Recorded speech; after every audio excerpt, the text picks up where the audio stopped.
केतरी अंजात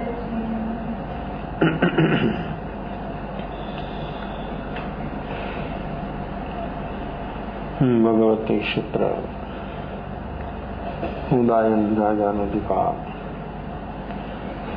उदायन राजा देश बिरते श्रमणोपासक सर्ववृत्ति की ओर जिसकी दृष्टि, जिसका प्रयास भीतर में जहाँ तक आत्मा पूर्ण नहीं होती है उसके गुणों से तहाँ तक व्यक्ति को कभी भी प्रमाद छू जाता और प्रमाद से ही व्यक्ति का पतन होता। जहाँ प्रमाद है वहाँ पर ही सारी अपनी शारीरिक, मानसिक, व्यवहारिक, कौटुंबिक, आर्थिक और परमार्थ प्रमाद होता है। वहाँ पर परमार्थ का लक्ष्य ही नहीं होता और सभी क्षेत्र में व्यक्ति को हरदम नुकसान ही नुकसान होता है प्रमाद से। प्रमाद जहाँ जहाँ जीवों को पकड़ लिया है वहाँ वहाँ हर जीव हरदम इतना परेशान, इतनी जीवन में तकलीफ होती है, लेकिन व्यक्ति को खुद का प्रमाद खुद को देखने में नहीं आता। इतना प्रमाद होने पर भी व्यक्ति को सभी प्रकार से तकलीफ, तो प्रमाद व्यक्ति को कहां से कहां ले जाता है और व्यक्ति प्रमाद से अधीन होकर व्यक्ति का योग और उपयोग की अवस्था कैसी होती है। योग 3, मन भी प्रमाद से युक्त, वाणी भी प्रमाद से युक्त, इस शरीर भी प्रमाद से युक्त और उपयोग प्रमाद के अधीन होने से उपयोग अज्ञान हो जाता। बाहर के क्षेत्र में हरदम प्रमाद से व्यक्ति के भीतर में आश्रव का गुणाकार होता। आश्रव का कारणों बढ़ता ही रहता है हरदम हर हालत में। मुक्त होने के लिए तो अवसर है मात्र वर्तमान जागरण साक्षी भाव। दुखों का कारण, आश्रव का कारण, संसार का कारण, जन्म मरण का कारण जो जीव को जो हो तो वो है व्यक्ति के भीतर में आश्रव। इसी आश्रव की अवस्था व्यक्ति हरदम प्रमाद से उनके जीवन में सब बढ़ रहा है। तो ये उदायन के जीवन में सारा प्रमाद से ऊपर उठने के लिए व्यक्ति परमात्मा के शरण, ज्ञानी की शरण के बिना व्यक्ति आश्रव के कारणों से बाहर नहीं आती है। और ज्ञानी की शरण कभी व्यक्ति ने स्वीकारा नहीं। जाता है अकस्मात भी जाता, लोक संज्ञा से भी जाता, लोक ओग संज्ञा से भी पहुंचता, लेकिन भीतर में रुचि और रस नहीं है। और रुचि और रस नहीं होता है तो वर्षों नहीं जन्मों जन्म पसार हो जाता, तो भी व्यक्ति के जीवन में दुखों का कारणों से व्यक्ति बाहर नहीं आ सकती। ज्ञानी पुरुषों के शरण जो व्यक्ति एक दफा पहुंच जाता है लगन से, रुचि से, तो सचमुच ज्ञानी की उसको पहचान हो जाती है। ज्ञानी की पहचान होने से ज्ञानी की दृष्टि में एक दफा जो आ गया तो व्यक्ति कभी भी संसार में कभी भूला नहीं पड़ता, संसार में कभी भटकता नहीं। अनंत काल से जीव भटक रहा है, ज्ञानी की दृष्टि में नहीं आया। उसकी तैयारी कैसी है, उसकी योग्यता क्या है, उसका सामर्थ्य क्या है, उसकी शक्ति क्या है, वो सब खुद को खबर नहीं है। ये खबर सब ज्ञानी को है। उसके भीतर में जो रूपांतर होने की क्षमता है वो जानता, लेकिन वर्तमान व्यक्ति के भीतर में रुचि किस प्रकार की है, जैसी जैसी व्यक्ति में रुचि होती है तो ये काम हो सकता है। जहाँ तक रुचि नहीं है तहाँ तक ज्ञानी के पास जाकर भी वापस लौट जाता है, उसकी पहचान नहीं होती। और जो पहचान नहीं होती है तो व्यक्ति का समर्पण नहीं होता है। ये पहचान से व्यक्ति के भीतर में ऐसा होता है कि ये परमात्मा, तो परमात्मा की पहचान होने से खुद की पहचान हो जाती है कि मेरी आत्मा भी परमात्मा। ज्ञानी कभी भी किसी को सेवक बनाना नहीं मांगता है, लेकिन व्यक्ति सेवक बनना चाहता है। समझे? ज्ञानी कभी किसी को सेवक बनाना नहीं मांगता है, वो सेव्य बनाना है, उसको परमात्मा बनाना। लेकिन अहम व्यक्ति को कभी सेवक भाव को स्वीकार नहीं करना देता।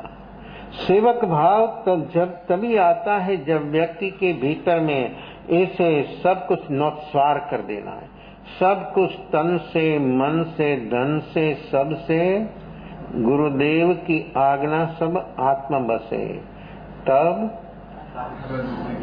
किसका कार्य? तब कार्य किसका? किसका कार्य? क्या कार्य? ये आत्मा का कार्य। ये सरता है, ये होता है, लेकिन अपना तन, मन और धन समर्पित होता है?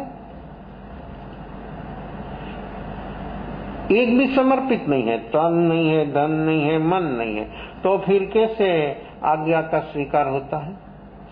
देखो, वो कोई चाहता नहीं है, लेकिन तो फिर व्यक्ति वहां पर समर्पित नहीं हो सकता। देखो कितना भय है व्यक्ति को, भीतर में कितना भय है। एक सब मेरा लूट लेगा तो ये मेरा सब चला जाएगा, तो वो व्यक्ति के भीतर में कैसे, उसके भीतर ऐसा संशय, ऐसा भय, ऐसा इसी उसकी और जो लगाव है तन की ओर, धन की ओर और मन से अपना लगाव तभी छूटेगा जब समर्पित होगा तभी। उसके बिना ये लगाव छूटे ऐसी कोई संभावना नहीं है। और ये लगाव जहाँ तक व्यक्ति का नहीं छूटेगा तहाँ तक व्यक्ति ये साधन बंधन रो। जो जो व्यक्ति का लगाव छूटता है तभी जब उसकी आज्ञा का स्वीकार होता है तभी। आज्ञा के स्वीकार के बिना लगाव छूटना कभी किसी से संभवित नहीं है। और लगाव नहीं छूटेगा तहाँ तक ये मिला हुआ साधन, ये शरीर, मन, वाणी सब कुछ बाहर से कितना कितना विस्तार है। अभी बोला न भजन, जीवीने એટલી જ વાત છે। तो उसमें जन्म और मृत्यु के बीच में ये झमेला कहां से आ गया?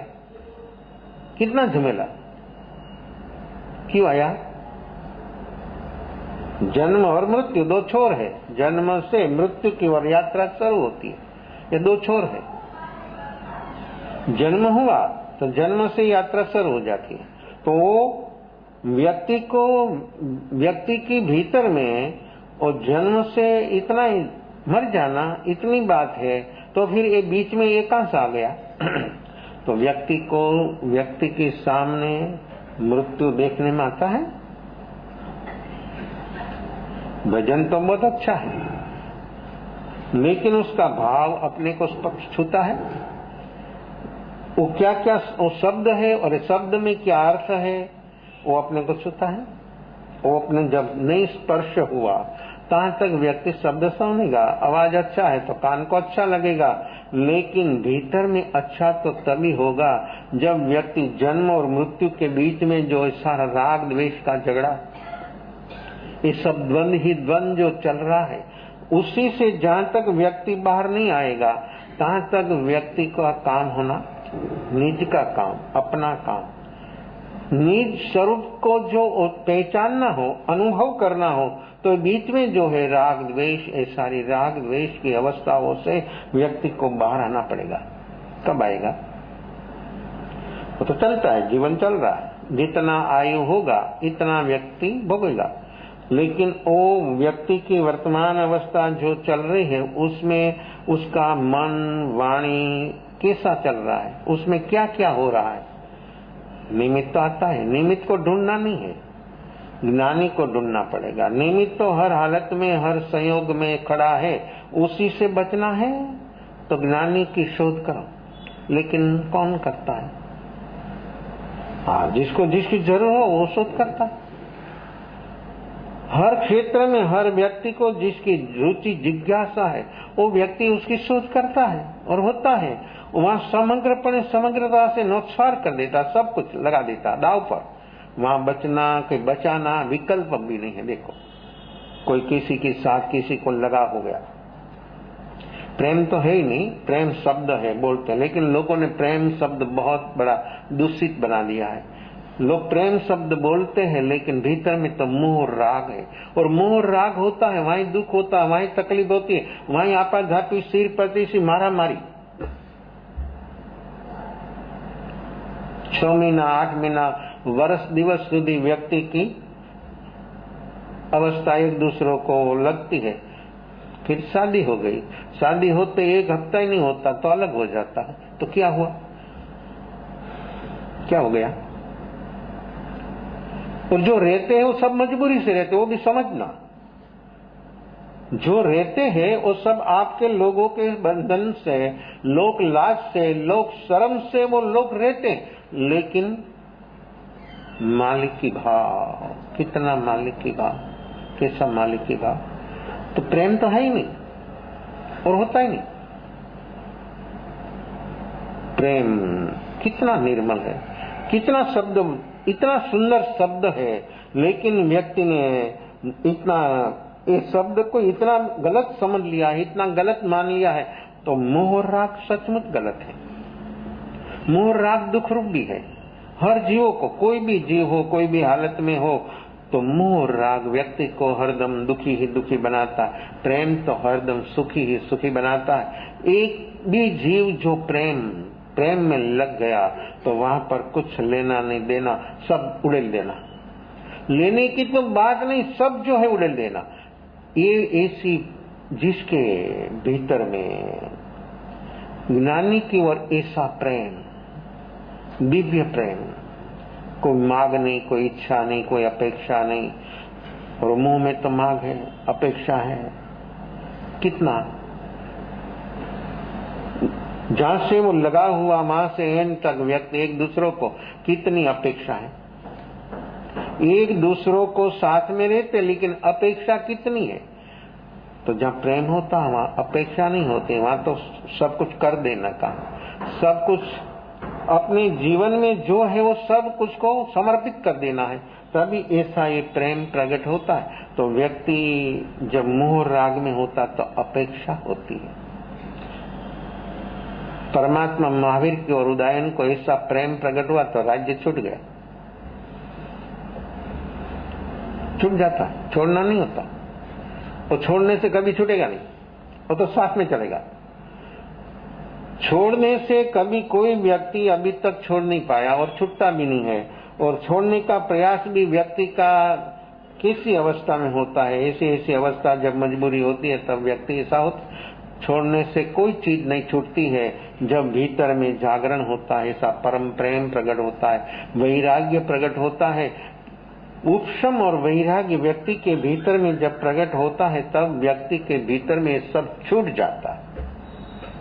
महावीर की ओर ऐसा प्रेम, 363 नगर का मालिक, 100 देश का सम्राट और सब राज्य से लगा। देखो, जो मोह छूटा तो प्रेम प्रगटा, और जो प्रेम प्रकट होता तो मोह छूटता है। आप मोह और प्रेम को एक मानते हैं, प्रेम और मोह दोनों अलग है, बिल्कुल अलग। मोह तो है दर्शन मोह की चीज, और दर्शन मोह है भ्रांति। इसलिए भ्रांति से व्यक्ति भागता, भ्रांति से हरदम हर व्यक्ति भागती है। क्यों? सुख लगता है ना। भ्रांति से दर्शन मोह, ये दर्शन मोह से भ्रांति है, तो मोह से व्यक्ति भागता। सुख, उसको सुख देखने में आता, सुख लगता है। जीवन भर व्यक्ति को यही लालसा रहती है, कभी भी लालसा उसकी कम नहीं होती है सुख की। और सुख तो एक क्षण में, 100 साल में एक क्षण में सुख तो कभी उसको अनुभव में आया नहीं, और अनुभव में आता है जैसा ज्ञानी की और ऐसा परम प्रेम प्रकट हो जाए, तभी सब छूट जाता है। कोई भी हो ना, चाहे ऐसे व्यक्ति हो, उसमें फिर हिसाब नहीं, प्रेम में हिसाब नहीं होता है, मोह और राग में हिसाब होता है। तल तल का, एक एक क्षण क्षण का, समय का नहीं, वस्तु का। मोह और राग में व्यक्ति को विशेषता किसकी है? वस्तु की विशेषता। और वस्तु की विशेषता जहां तक है तहां तक आत्मा का अमूल्य है। जहां तक व्यक्ति को वस्तु की और मोह राग है तहां तक, इसलिए जो दिखाया है जीव पाउसिया अजीव पाउसिया। कैसे होता है? पाउसिया ने द्वेष, जीव की ओर भी व्यक्ति को द्वेष है और अजीव की ओर भी द्वेष है। एक एक शब्द जो प्रयोग किया है वो कैसा कैसा शब्द प्रयोग है। तो जीव जहां तक मोह राग में होता है तहां तक द्वेष भाव होता है, का मोह होता है, तो उस मोह से व्यक्ति के भीतर में द्वेष प्रकट होता है। तो ये द्वेष भाव व्यक्ति को कितना परेशान करता है, द्वेष भाव से व्यक्ति कितना परेशान हो रहा है वो व्यक्ति को खुद को खबर नहीं। ये मोह अंधापा है, मोहांध, कामांध, लोभांध, 8 प्रकार के अंध दिखाया। उसमें पहला ही मोहांध, मोह से अंध हुआ व्यक्ति, ये भ्रांति दर्शन मोह, उसी से जो अंध हुआ।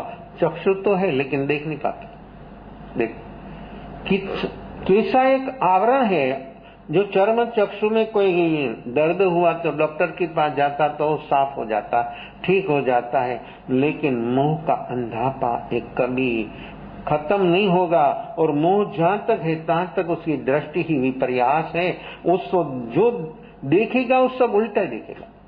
मोह की दृष्टि से व्यक्ति को देखने में आता सब अलग प्रकार से। जैसी दृष्टि ऐसी उसकी सृष्टि हो जाती है। अपनी दृष्टि जो दर्शन मोह से आवृत है तो व्यक्ति को सभी में सुख लगता है, और जो व्यक्ति की मोह दृष्टि दूर हो गई तो सभी में परमात्मा देखने वाला। देखो वही व्यक्ति, वही वस्तु, वही चीज, और हर अजीव जीवों, अजीव की भी हरदम वो व्यक्ति आभार और उपकार मानेगा। अजीव वस्तु जो अपने जीवन में उपयोगी है उसकी ओर भी व्यक्ति का आभार इतना व्यक्त होगा और व्यक्ति इतना सरल हो जाएगा कि एक चीज एक ऐसी चीज है अपना जीवन में जो उपयोगी है वो सब 5 स्थावर है। 5 स्थावर का योगदान कितना है? ये 5 स्थावर जो है वो खुद का सभी समर्पित कर देता, सभी दे देता। कोई व्यक्ति के पास संपत्ति होती है तो सर्व संपत्ति दान में दे देता। क्यों? कदाच कोई संपत्ति दे सकता है, कदाच इन केस अरबों खरबों में कोई एक आध घटना ऐसी घटे के सर्वस्व दान दे दिया। बनता तो नहीं लेकिन कभी हो सकता है, और हो सकता है वो क्या बिल्कुल साधारण आदमी होने उसी से होता है, दूसरों से वो नहीं हो सकता, करोड़पति से वो नहीं होता। बचाता है, क्यों? बचाने के और उसकी दृष्टि क्या है?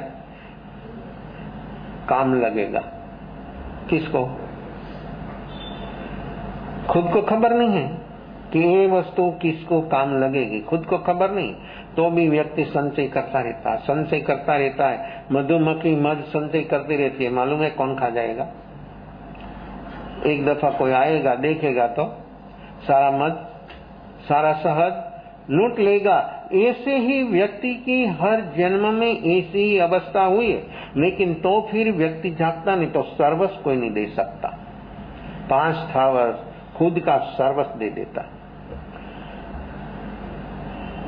उसके पास जो है तो व्यक्ति देखो संपत्ति दे सकता है, शरीर का योगदान नहीं दे सकता।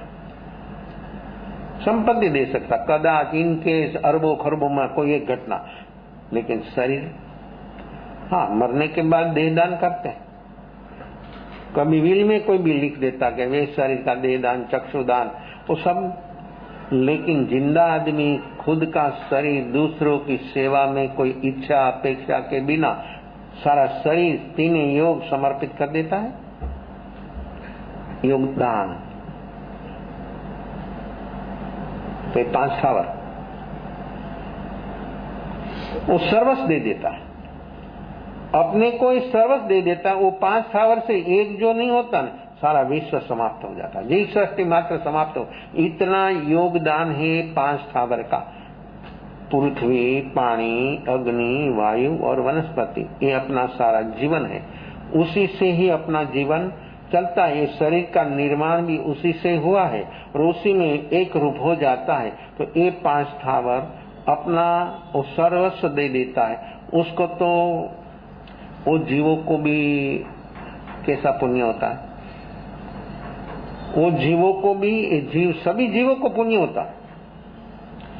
भाव हो तो विशिष्ट प्रकार का क्वालिटी बनती है। पुण्य पुण्य है लेकिन उसकी भी क्वालिटी, पाप पाप है लेकिन उसकी भी, हर वस्तु जो है पुण्य पाप धर्म, वो सभी की क्वालिटी होती है। क्वालिटी इसलिए होती है कि हर व्यक्ति की वर्तमान अवस्था किस प्रकार की है, वो प्रवृत्ति में व्यक्ति जुड़ा, उसमें उसका भाव, उसका जागरण, साक्षी भाव, स्वरूप का लक्ष्य व्यक्ति का कितना है। धार्मिक अनुष्ठान में व्यक्ति जुड़ा, बहुत अच्छा काम किया, सामायिक लेकर व्यक्ति बैठी, करने जैसा है, जरूरी है। हर जीवों को, जगत का समस्त जीवों को सामायिक करने की जरूरत है और सामायिक जीवन में बहुत बहुत उपयोगी है। लेकिन व्यक्ति वो लेकर बैठा, बैठने के बाद उसकी भीतर में वो व्यक्ति का मन उसमें चाहे 48 में 1 घंटा व्यक्ति बैठा, उसमें उसका मन रहता होता है।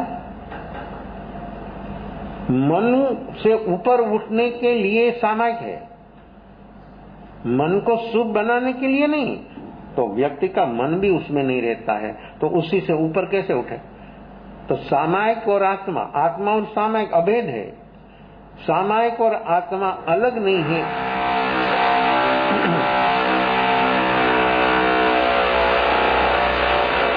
इसी स्वरूप सामायिक व्यक्ति के जीवन में जब आती है तो व्यक्ति सचमुच भीतर से बदल जाता है, बदलना नहीं पड़ता है, भीतर से बदल जाता। तो ऐसा व्यक्ति का मन उसमें जो रहे तो शुभ भाव, और मन से ऊपर उठ गया तो व्यक्ति को सम्यक दर्शन बोधि दूर नहीं है। व्यक्ति सामायिक में जो मन से ऊपर उठ गया, मन से ऊपर उठना मीनिंग विचारों से मुक्त हो गया, निर्विकल्प विचार रहित अवस्था जो व्यक्ति की वर्तमान में हो गई, तो व्यक्ति को वहाँ बैठा बैठा बोधि सम्यक दर्शन प्राप्त हो जाता है।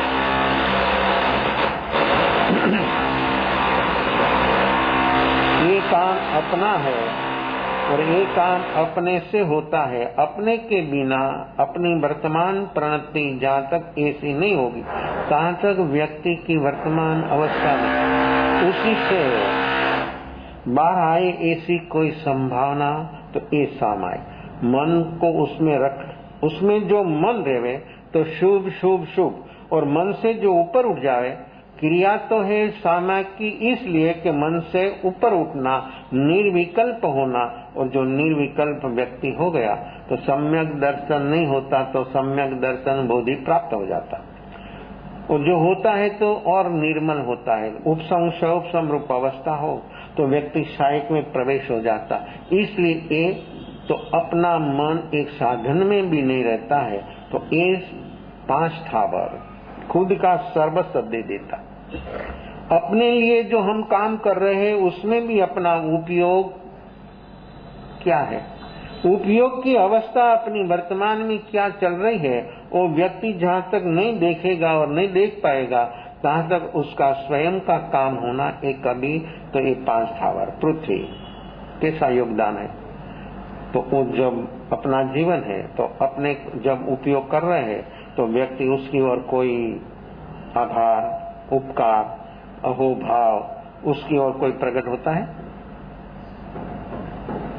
वो अपने को जीवन दे रहा है, वो चीज अपने को उसी से अपना जीवन चल रहा है, अपना जीवन खिल रहा है, अपना जीवन बढ़ रहा है। तो उसी उपयोग करने के समय पर व्यक्ति उसका आभार उपकार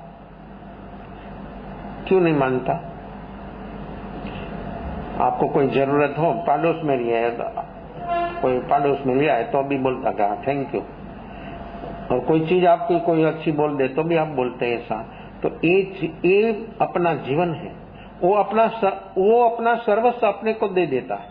तो हम व्यक्ति कभी भी उसकी ओर आभार का भाव, आभार की दृष्टि के आभार का विचार भी व्यक्ति के भीतर में नहीं होता है, तो व्यक्ति क्या समझना, नगुणा। व्यक्ति के भीतर में जो ऐसी अवस्था नहीं होगी तो कैसा है? आत्मा का गुण क्यों प्रकट नहीं होता है? एक कारण नहीं है, जो उसको गिनती करे न तो आपका लिख लिख कर आप थक जाओ। इतना व्यक्ति के भीतर में ऐसी अवस्था चल रही है। आत्मा, ये सम्यक दर्शन, ये बोधि अपने को नहीं होने का कारण एक नहीं है, बहुत बहुत कारण है। ये सब एक एक कारण जो व्यक्ति देखेगा तो व्यक्ति को मालूम होगा, तो उसकी ओर जो व्यक्ति का आभार और उपकार नहीं मानेगा तो नगुणा हो जाएगा। आत्मा का गुण प्रकट होने में व्यक्ति की रुकावट होगी, उसका कैसा कैसा भाव होता है और कैसी कैसी उसकी ओर सद्भावना, अपनी सद्भावना से लाभ उसको भी होता है और अपने को भी होता है। ज्यादा लाभ तो व्यक्ति को होता है, दूसरों को लाभ तो वाइब्रेशनों से होता। अपना शुभ भाव का वाइब्रेशन वो दूसरों जीवों को काम करता है। शुभ भाव उसका बढ़ाने में अपना शुभ वाइब्रेशन उसको सहयोगी होता है। लेकिन जिसके भीतर में ऐसी थोड़ी भी सरलता जो हो, उसको ये वाइब्रेशन काम करता है। सभी को ये वाइब्रेशन काम, जिसके भीतर कठोरता है, जिसके भीतर कर्कशता है, जिसके भीतर कषायो प्रबल है, जिसकी लेस्या अशुभ अशुभतम अशुभतर है, उसको वाइब्रेशन ज्ञानी का वितराग परमात्मा समक्ष बैठा हो तो भी उसको कोई असर होती नहीं। क्यों? उसके भीतर में इतना फोर्स है नेगेटिव चीजों का, तो पॉजिटिव चीज को टकरा कर चली जाती है। जब व्यक्ति सहज सरल होता है, वर्तमान में इसका कषाय जो मंद होता है, इसी व्यक्ति को शुभ भाव, तो शुभ भाव में जो व्यक्ति जीता है तो उसको ऐसी असर होती है। तो एक ज्ञानी का वाइब्रेशन, उसकी वाणी, उसका दर्शन, व्यक्ति को दर्शन भी, वाणी भी व्यक्ति को कितना लाभ करता हो जाता हो। ऐसे एक उदाहरण, ये परमात्मा महावीर के परम प्रेम में ऐसा एक रूप हो गया और उसकी ओर कैसा भाव उसके भीतर में प्रकट हुआ, तो देखो बाहर का सब छोड़ना नहीं पड़ा, सब छूट गया। ऐसा है ज्ञानी की ओर अपना समर्पण, ये समर्पण भाव जहाँ जितना बलवान होता इतना व्यक्ति का प्रमाद दूर होता है।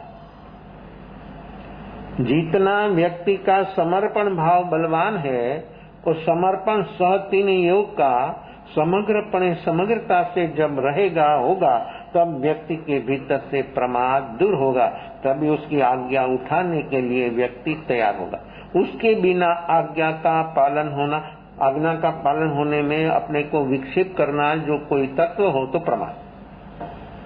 प्रमाद से व्यक्ति ऐसा हो जाता है कि हाँ कर देंगे न तो हो जाएगा न, लेकिन जिसके भीतर में ऐसा भाव है और जो व्यक्ति अप्रमत की साधना में आगे बढ़ने के लिए जो तैयार हुआ है, तो एक प्रमत गुणस्थान से अप्रमत गुणस्थान, छठा प्रमत, सातवां अप्रमत। एक गुणस्थान क्रम अभी जो अपूर्व अवसर आप लोग जो बोले वो सब अपूर्व अवसर जो है 14 गुणस्थान पर है। एक काव्य जो है इतना अद्भुत है, लेकिन लोग बोलते हैं उसमें 14 गुणस्थान की सब बात दिखाई है, तो उसमें अप्रमत अवस्था कैसे होती है? छठा प्रमत, सातवां अप्रमत। अप्रमत होने में 5 प्रमाद, मद, विषय, कषाय, निंदा, निद्रा। मद 8 प्रकार का, जाति मद, कूड़ मद, बल मद, रूप मद, लाभ मद, तप मद, ऐश्वर्य, ठकुराई। ये 8 प्रकार का मद। देखो, ये प्रवृत्ति नहीं करना वो प्रमाद नहीं, प्रवृत्ति होने पर भी प्रमाद। अपनी व्याख्या ऐसी है कि कुछ करना नहीं, बस बैठा रहना के सोता रहना, वो प्रमाद। प्रमाद हर हालत में, हर संयोग में एक वस्तु है अपने भीतर, मद है, प्रवृत्तिशील है और भीतर में मद है। प्रवृत्ति हो मद नहीं हो सकता, निवृत्ति हो मद नहीं हो सकता। कब नहीं हो सकता है? किसके जीवन में नहीं होता है? जिसके भीतर में स्वरूप का लक्ष्य हो हर हालत में कि मेरा स्वरूप क्या है, अकशाय ज्ञायिक स्वरूप चेतन भगवान आत्मा मैं हूँ, इसका लक्ष्य अपना हर हालत में हर संयोग में है। एक क्षण में व्यक्ति भूल जाता। क्यों भूल जाता? देखो ये प्रमाद, विचार चलता है कंटिन्यू से, विचार ही प्रमाद है। शुभ अशुभ तो हर व्यक्ति मानता है कि रखना जैसा नहीं, करने जैसा नहीं, अशुभ तो भी या तो ज्ञानी बोलते कि शुभ विचार है न, वो भी प्रमाद। विचार है, क्वालिटी आप लोगों ने बनाई और बनती है कैसे? शुभ अशुभ। विचार है तो शुभ कैसे हो जाता है, अशुभ कैसे हो जाता है? और हिंसा का विचार व्यक्ति के भीतर में, झूठ का चोरी का विचार भीतर में उठा तो क्यों उठा? मन तो जड़ है, मन को मालूम है कि हिंसा का विचार है, ये झूठ का विचार है, मन को कुछ मालूम नहीं है, वो कैसे उठा, ऐसा क्यों हुआ? नहीं मन को मालूम है, नहीं शरीर को मालूम है, नहीं वाणी को मालूम है उसको तो सो गया है, उसको तो सुला दिया। तो ये कषाय का भाव, कषाय जब व्यक्ति का तेज होता है तब विचार अशुभ होता है। मन विचार नहीं कर रहा है, मन तो विचारों को व्यक्त करने का साधन है। जैसे आंख साधन है, आंख का विषय देखना, तो आंख देख रही, लेकिन राग द्वेष करना आंख बोलती है। आंख तो आंख है, 5 इंद्रियों का 23 विषय जो है उसमें एक रूप होना आश्रम, उसी से एक रूप नहीं होना संबंध। कितने समय लगे? 5 इंद्रियों के साथ एक रूप हो जाना आश्रव। 5 इंद्रियों की साथ प्रवृत्ति है लेकिन उसी साथ एक रूप नहीं होना, उसका नाम है संबर। तो ये मन को चार्जर कर रहा है हर हालत में, हर संयोग में। ये राग द्वेष और कषाय, ये कषाय जो मंद होता है तो व्यक्ति को शुभ भाव होता है, करने से नहीं रहेगा। मुझे शुभ भाव करना है, शुभ में रहना है, 24 घंटा में एक क्षण नहीं, 5 मिनट कंटिन्यूस व्यक्ति शुभ भाव में नहीं रहता। हाँ, कोई स्मरण करे ना, ऐसा अशुभ भाव बहुत अंदर चलता है, दिमाग खराब हो जाता है, सिर दर्द हो जाता है, इतना अशुभ भाव कंटिन्यू चलता है तो कोई परमात्मा का स्मरण करने लग जाता। तो ऐसा स्मरण करने के समय पर भी भीतर में तो अकॉन्शियस मन में सब कॉन्शियस और कॉन्शियस में तो चलेगा क्या? अशुभ व्यक्ति को मालूम नहीं है। कॉन्शियस मन से वो रटन करने लगा, लेकिन सब कॉन्शियस और अकॉन्शियस मन में तो वो चलता है। जैसा एक क्षण लगे, 2 क्षण वो चला जाएगा, अशुभ आ जाएगा, उसको मालूम भी नहीं होगा। स्मरण चलेगा और अशुभ भाव भी चलेगा, ये अपना रूटीन है। शुभ भाव जो कोई परमात्मा का, इष्ट देव का जो कोई व्यक्ति स्मरण करता है, लेकिन वो स्मरण अपना रूटीन हो गया, उसमें अपना जागरण नहीं होने से रूटीन चलता है और अशुभ भाव भी चलता है। ऐसी है अपनी मन की। तो कषाय जो मंद होता है तभी शुभ भाव होता है, कषाय तेज होता तो अशुभ होता है। और कषायों का उपशम, क्षयोपशम और क्षय तो क्या, ये तीसरी चीज आई, वो कभी अनुभव नहीं आई। हाँ, शुभ भाव तो होता है, शुभ भाव तो हर व्यक्ति को होता है। शुभ भाव की लहर आती है, चली जाती है, अशुभ ज्यादा समय टिकता है, लेकिन जो निर्विकल्प अवस्था वो तो जीवन में कभी अनुभव में नहीं आई। तो कषाय की मंदता शुभ, कषाय की तीव्रता अशुभ और कषाय का उपशम क्षयोपशम और स्वभाव रूप धर्म। ये स्वभाव रूप धर्म को अनुभव में लाना हो तो व्यक्ति ये प्रमाद से व्यक्ति का 3 योग शुभ हो जाता है। मद आया, ये 8 में से एक भी 3 योग शुभ। अशुभ बनाना नहीं होता, अशुभ में जी रहा है, मालूम नहीं, अशुभ से शुभ में आना है और शुभ से शुद्ध में जाना है। तो अशुभ तो हर हालत में, हर संयोग, क्यों? व्यक्ति उसके साथ एक रूप है, ये जो उदय चल रहा है उसके साथ 8 कर्म का जो उदय चल रहा है उसके साथ व्यक्ति एक रूप है, इसलिए व्यक्ति अशुभ में है, अशुभ से शुभ में आना है। इसलिए सब साधन दिखाया, यम नियम व्रत जप तप, ये किस लिए है? अशुभ से शुभ में आने के लिए। तो व्यक्ति वहां बैठ गया कैसा? प्रमाण। कभी कहीं बैठना नहीं है, खड़ा नहीं रहना है, चलता रहना है दिवस और रात, लेकिन मन चलता रहता है, लेकिन भीतर में उपयोग की जो अवस्था है वो तो 0 डिग्री पर हो गई है। इस शुभाशुभ द्वंद्व में उपयोग की अवस्था कैसी हो गई कि 8 प्रकार का मद, उसी से जहां तक व्यक्ति बाहर नहीं आएगा तहां तक अप्रमद अवस्था का अनुभव कैसे होगा? तो ये रूप मद, कैसा रूप, कैसा सौंदर्य? अनाथी, कैसी उसकी अवस्था, कितनी श्रीमंता है उसकी। अनाथी, एक का एक बेटा, उसका पिता के पास कितनी संपत्ति, राज्य को जो संपत्ति चाहे ना तो राज्य को देता, कितनी संपत्ति होगी। बीमारी आई, युवान 19 वर्ष की उम्र पर उसको ऐसी बीमारी आई, जीवलेण बीमारी, असाध्य बीमारी। बहुत हकीमों, वैद्यों, डॉक्टरों सब कुछ आए, देखे, जैसे जैसे उसकी ट्रीटमेंट चली ऐसे ऐसे दर्द कम नहीं होता, दर्द बढ़ता। जो दवाखाना बढ़ा, डॉक्टर बढ़ा, दवा बढ़ी तो दर्द कम होना चाहिए ना। तो दर्द तो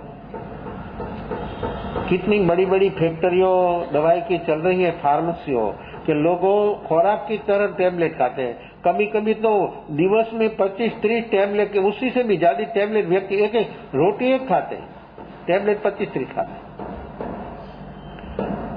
देखो कैसा है, कैसी बीमारी है व्यक्ति की, कैसी रुग्णता है। ये बीमारी अपनी भीतर से कैसी कैसी किस तरह से चल रही है वो व्यक्ति को देखना पड़ेगा। तो अनाथी, उसका पिता वो बीमारी को मिटाने के लिए रात दिन चिंतित था कि एकलौता बेटा एक चला जाएगा तो ये अरबों खरबों की संपत्ति वारसदार कौन संभालेगा। रात और दिन माँ बाप और उसकी पत्नी और उसकी बहन 4 मेंबर, अनाथी 5। रात और दिन उसकी पत्नी, उसकी बहन, माँ बाप इतनी सेवा करते, इतनी उसके साथ रहते, रात दिन खाना पीना सब, उसका भी गौण हो गया अनाथी के पीछे। जो कुछ करे, जो कुछ बोले वो सब करने लग गए। तो भी बीमारी कम नहीं होती, बढ़ती रहती है। क्या समझना? 6 महीना में तो शरीर हड्डी हड्डी हो गया। शरीर को पोषण मिलता है, अन्न और पानी, खुराक, अनाज से, पानी से, हवा पानी प्रकाश से शरीर अपना प्रफुल्लित रहता है। एक व्यक्ति को एक कमरा में 24 घंटा रखो, खिड़की बंद, सब कुछ बंद, कैसा हो जाता है? मुरझा जाता है। एक पौधा, एक बीज भी बोया तो उसको भी हवा प्रकाश चाहिए। जो हवा प्रकाश नहीं मिलता तो पौधा भी, वो बीज भी मूर्छित हो जाता, अंकुरित नहीं होता, फूटता नहीं। उसको फूट गया लेकिन हवा प्रकाश बंद कर दिया तो भी मुरझा जाएगा। जीव मात्र हवा पानी प्रकाश से ही पलवित होता है, उसी से उसका जीवन है, तो उसी से वो बढ़ता है। 6 महीना में खाना पीना छूट गया, शरीर हड्डी हड्डी हो गया।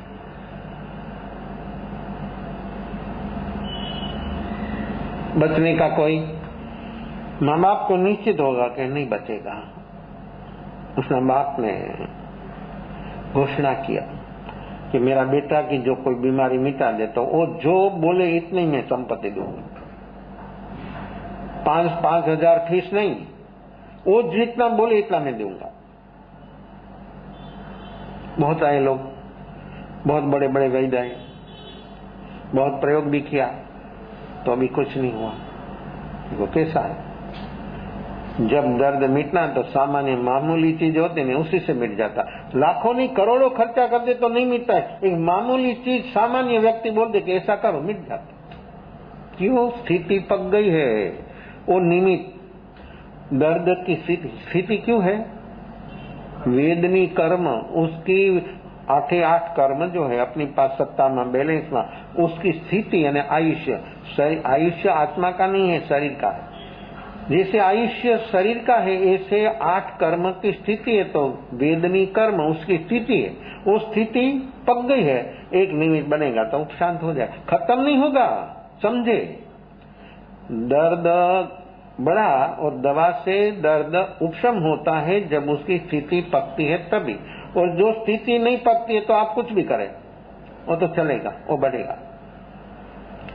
कल आपने बोला था कि दर्द का जो जंश है वो जीव नहीं है, कीटाणु है।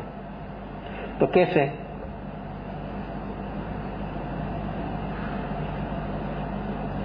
श्रावक का 12वां व्रत है, उसमें गोत्री पानी की तो भावना भावने का बोला है, और 12वां व्रत ओराने का नहीं है, भावना का व्रत है। और भावना का व्रत है, उसमें देखो 12 व्रत में करण कोटि, 12वां व्रत में करण कोटि नहीं है, प्रतिज्ञा। करण कोटि मीनिंग प्रतिज्ञा, वो नहीं है। भावना की कोई प्रतिज्ञा थोड़ी होती है, पाप की प्रतिज्ञा होती है, आश्रम की प्रतिज्ञा होती है। तो 12वां व्रत में ऐसा शब्द प्रयोग है जो आप लोग मैं बोलता हूं कि प्रतिक्रमण लोग करते नहीं, बोलते जीवन भर बोलते, शब्द का अर्थ नहीं मालूम, भावार्थ, तो रहस्य परमार्थ कैसे जाने? ये सब अपना रूटीन बना दिया है। तो उसमें श्रावक श्राविका को औषध की भावना भाने के बोला है। ओसह भेषमाणे परिलाभे माणे विहरी स्वामी, ऐसे औषध की आहार पानी की भावना भाना। तो जो औषध से जीवों दर्द हो, औषध तो दर्द उपशम कर दे होता है औषध से। और जो ये दर्द जो है, वो दर्द में जो जंश है, वो जो जीव है, और जीव जो मर जाता है, तो भगवान महावीर कभी भी ऐसी आज्ञा, और भगवान महावीर की अहिंसा, जैनों भगवान महावीर की अहिंसा समझ नहीं पाए। जैनों बोलता है कि हम अहिंसक है, और भगवान महावीर ने तो सूत्र दिया अहिंसा परमो धर्म। परम धर्म कैसे? कैसे अहिंसा परम धर्म? एक अहिंसा व्यक्ति के जीवन में योग और उपयोग से पूर्ण हो गए आत्मा परमात्मा। एक अहिंसा व्यक्ति के जीवन में द्रव्य और भाव, निश्चय और व्यवहार से जो अहिंसा एक पूर्ण हो जाती है, तो व्यक्ति सारा दुखों का कारण बन जाता है। ऐसी अहिंसा भगवती है, उसकी आराधना करना जीव कभी दुखी नहीं होता। तो जो दर्द का जो जंश है, वो जो जीव होता है, तो भगवान महावीर ऐसी औषध की भावना भाने के लिए श्रावक श्राविका को ये 12वां व्रत में होता नहीं। तो जीव जो है वो तो अपना शरीर में एक जीव मेन है, वो मनुष्य रूप जो है, लेकिन दूसरा जीव वो भी है। क्या? अपना पेट में कीड़ा होता है, करमिया, और शरीर में कोई सड़ गया तो भी कीड़ा होता है, वो अलग है। लेकिन ये जीव जो मनुष्य रूप जो जीव है, जन्म ये लिया है, वो जीव अलग है, वो जीव भी अलग है। तो ये जीव जो जंश है वो जीव नहीं है, इसलिए भगवान महावीर ने औषध की भावना बाने का बोला है। अनाथी को बहुत बहुत प्रयास किया, बहुत उपयोग, लेकिन उसका दर्द उपशम नहीं हुआ। देखो अभी भावना, व्यक्ति थक जाता है, सबसे थक जाता है, तब शरण आता है, और भीड़ में भगवान याद आता है, दुख में भगवान याद आता है, अनुकूलता हो सभी प्रकार से तब सोनार याद आता है। दुख में व्यक्ति को याद आता है भगवान, क्यों हमें सब माध्यमों, सब साधन छूट गया, कोई उपयोगी नहीं हुआ, तो एंड ऊपर भगवान को याद करता है। कोई जहाज में जा रहा है, हवाई जहाज में, और हवाई जहाज में ऐलान हुआ कि अभी खतरा है, अंदर बैठे हुए सब व्यक्ति किसका स्मरण करेगा, किसको याद करेगा? समुद्र में जहाज जा रहा है, वहां भी कोई ऐसा हवामान बिगड़ गया और खलासी ने बोल दिया कि भाई खतरा है अभी, क्या बोलेगा? किसका स्मरण करेगा? पैसा का स्मरण करेगा? माला किसकी करेगा? हाँ, रोज माला करता था पैसा की, लेकिन आज माला किसकी करेगा? बचना है, जीना है। देखो परमात्मा भीड़ होती है, दुख होता, सब आधार अव्यवस्थित हो गया तो परमात्मा का आधार सोचता। तो पहला से जागने से आधार सोच लेने, उस समय शरण सोच ले। जब व्यक्ति भला चंगा है, बराबर हो, उस समय पर जो परमात्मा की शरण स्वीकारा तो परमात्मा सचमुच उसको सहाय करेगा। लेकिन ऐसी अवस्था में व्यक्ति सब कोई भी समय पर ऐसी भीड़ में आया, ऐसी तकलीफ में आया तो परमात्मा याद आता है। और डॉक्टर भी एंड पर बोल देता है कि उसको कुछ धर्म सुनाओ। डॉक्टर तो मानता भी नहीं तो ही बोल देता है कि धर्म को सुनाओ। क्यों? एंड समय पर भी उसका विचार जो शुभ हो गया, एक आध शब्द जो व्यक्ति को पकड़ा और उसमें उसका मन लग गया तो शुभ भाव होगा। और शुभ भाव में जो होगा तो सचमुच व्यक्ति की वर्तमान अवस्था इतनी अद्भुत और अपूर्व हो जाएगी कि व्यक्ति ठीक हो जाएगा। एंड समय पर एक शब्द सुनने से भी व्यक्ति का, लेकिन सुना, समझा और वे भाव में रहा तो सचमुच उसकी गति सुधर जाती है। अनाथी सब उपाय खेल, कोई उपाय काम में नहीं लगा। अनाथी नहीं, इसी भावना भाई।